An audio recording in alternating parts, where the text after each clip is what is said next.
Good evening friends, আজকে লাউ দিয়ে ছোলার ডাল বানাবো খুব সহজে একদম। তো ছোলার ডাল আমি প্রথমে সারা রাত ভিজিয়ে রেখেছি, তারপরে প্রেশার কুকারে নিয়ে নিয়েছি, ভালো করে ধুয়ে প্রেশার কুকারে দিয়ে 1 ইঞ্চি মতো জল ওপরে থাকবে ওরকম রেখে 1 চামচ নুন দিয়ে আমি ডাল ভালো করে সেদ্ধ করে নিয়েছি। ডাল এমন সেদ্ধ করতে হবে যাতে একেবারে গলে না যায় অথচ সেদ্ধ হয়।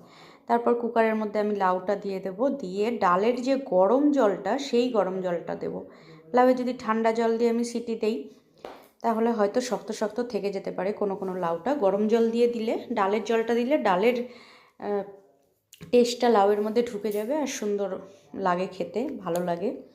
তো আমার লাউ এরকম সেদ্ধ হয়ে যাবে, প্রায় 70% সেদ্ধ করতে হবে, কারণ ফোড়ন দেওয়ার পরে আবার ঢাকা দিয়ে রাখলেও লাউটা অনেকটা সেদ্ধ হয়ে যাবে। এর থেকে বেশি সেদ্ধ করলে লাউ একদম গলে যাবে, খেতে ভালো লাগবে না। তারপরে আমি কড়াইতে গরম করে সর্ষের তেল, 5 ফোড়ন আর কালো তেজপাতা আর শুকনো লঙ্কা ফোড়ন দিয়ে ডাল আর লাউ একসঙ্গে মিশিয়ে আমি সেটাকে দিয়ে দেব কড়াইয়ের মধ্যে।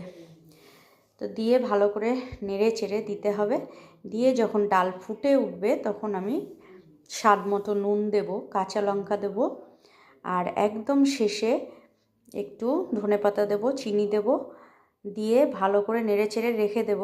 তারপর যখন ওভেনটা আমি বন্ধ করব তখন কড়াইয়ের মধ্যে আরও প্রচুর ধনেপাতা দিয়ে ঢাকা দিয়ে রেখে দিতে হবে।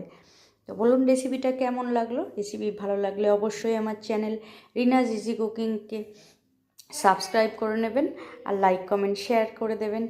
ধন্যবাদ, সবাই ভালো থাকবেন, সুস্থ